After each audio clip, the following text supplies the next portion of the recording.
അടിച്ചത് തലയെ പിടിച്ചില്ലയാ, ഈ കുപ്പിയിൽ നിൽക്കൂല.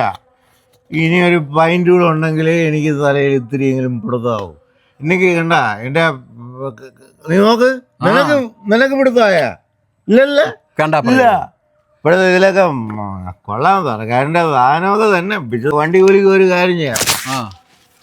വണ്ടിക്കൂലിക്ക് എന്തെങ്കിലും ഐഡിയ ചെയ്യ്. ഇപ്പോഴത്തെ ഗവൺമെന്റിന്റെ ഒരു പോളിസി ഉണ്ട്, പെണ്ണുങ്ങൾക്ക് ഫ്രീ. അപ്പൊ ആ വകുപ്പ് എന്തെങ്കിലും നോക്കിയാലോ? പെണ്ണുങ്ങൾക്ക് ഫ്രീ. അവർക്ക് മുൻതൂക്കം കൊടുത്തേക്കില്ലേ? പെണ്ണുങ്ങൾക്ക് എല്ലാം മുൻതൂക്കവാ. ബസ്സിൽ ഫ്രീ. പെണ്ണുങ്ങൾക്ക് ബസ്സിൽ ഫ്രീ.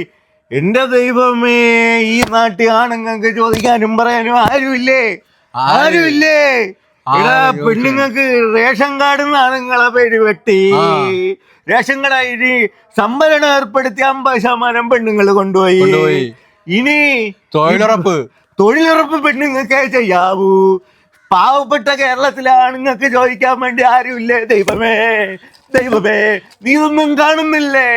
പാവപ്പെട്ട കുടിയന്മാർക്ക് പണ്ടേ ആരുമില്ല. ദൈവമേ, ഇപ്പൊ കിടക്കുന്നു പെണ്ണുങ്ങൾക്ക് സൗജന്യം. ആണുങ്ങൾ വേല ചെയ്ത് പെണ്ണുങ്ങളെ നോക്കണം. ആണുങ്ങളെ പൈസ മൊത്തം പെണ്ണുങ്ങൾക്ക് സൗജന്യം. ഇതൊന്നും നീ കാണുന്നില്ലേ തമ്പുരാനെ? നമുക്ക് ചോദിക്കാൻ ആരെങ്കിലും വരൂടെ? ചോദിക്കാൻ ആരുമില്ല. നമ്മള് ചോദിക്കണം.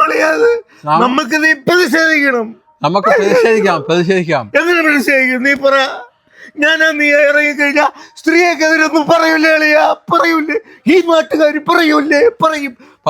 നാട്ടുകാര് പറയില്ലേ? നിങ്ങൾ പറയും. എന്തോ ഐഡിയ എന്തെങ്കിലും പറ. നമുക്ക് ചുരിദാർ ഇട്ടുണ്ട് വേലയാളിയാ. ചുരിദാറുണ്ടാ?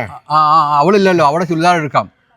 അതെ, അങ്ങനെയാണെ ഇനിയിപ്പോ സ്ഥിരം കേരളത്തിലെ ആണുങ്ങളൊക്കെ ചുരിദാർ മേടിക്കേണ്ടി വരും. അവരുടെ കാര്യം നടക്കണമെങ്കിൽ ചുരിദാർ മേടിച്ചുകൊണ്ട് നടക്കേണ്ടി വരും. ആ ബലവൃദ്ധ ആണുങ്ങളെ ചുരിദാർ മേടിക്കൂ, സുഖമായി ജീവിക്കൂ. വീട്ടിലെല്ലാരും ഓരോന്ന് വാങ്ങിച്ചു വെക്കുന്ന നല്ലതാ. അതെ, നല്ലതാ. കാര്യം ഇങ്ങനെയൊക്കെയുള്ള അവസരങ്ങളിൽ ഉപയോഗിക്കാം.